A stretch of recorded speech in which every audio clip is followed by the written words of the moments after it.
Dalam beberapa hari ini, jagat media diributkan oleh ulah YouTuber MKC. Konten yang diunggah dalam channelnya telah meresahkan umat beragama. Dari para tokoh ormas, mulai NU, Muhammadiyah, dan MUI, mengecam konten-kontennya. Pasalnya ia dinilai telah menista agama Islam. Sampai-sampai ada juga pihak yang telah melaporkannya ke kepolisian.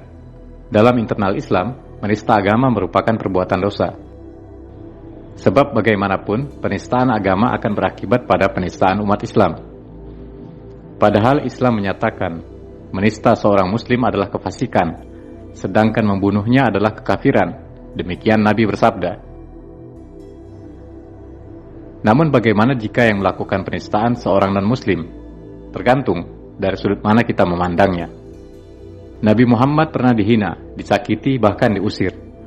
Tetapi beliau tetap bersabar, tidak memberikan perlawanan. Itulah yang terjadi di Taif saat Nabi SAW mendakwahkan Islam kepada mereka.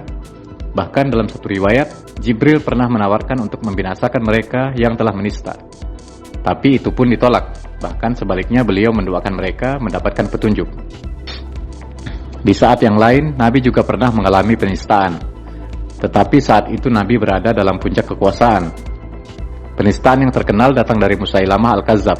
Tak tanggung-tanggung, ia mengaku Nabi dan dapat membuat yang semisal dengan Al-Quran. Bedanya, kali ini Nabi SAW bermaksud menyerang Musailamah beserta pendukungnya.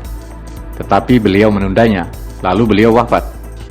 Akhirnya penyerangan itu baru terlaksana pada masa kekhalifahan Abu Bakar, atau yang dikenal dengan Perang Yamamah. Banyak spekulasi yang muncul menafsirkan tindakan Nabi yang berbeda itu. Sebagian orang menafsirkan Nabi SAW tidak membalas karena beliau masih lemah dan tidak punya pengikut. Sementara sebagian orang menafsirkan Nabi tak langsung menyerang karena berharap mereka taubat. Dibilang lemah, tapi beliau menolak tawaran Jibril. Dibilang kuat, nyatanya beliau malah menunda serangannya. Intinya terdapat banyak hal yang menjadi pertimbangan Nabi. Inilah yang membuat kita seharusnya arif menyikapi setiap fitnah. Jangan mudah reaktif oleh mereka yang tidak senang akan kebinekaan, keragaman dan kerukunan kita dalam beragama, bermasyarakat, bahkan berbangsa dan bernegara. Kita tetap harus bersikap moderat, menempatkan sesuatu pada posisinya. Jangan karena satu mulut, perang saudara tak terelakkan. Percayalah, kebakaran besar hanya timbul dari percikan api yang kecil. Kita pun harus adil. Kalau agama kita tidak mau dinista, maka jangan pula menista agama orang.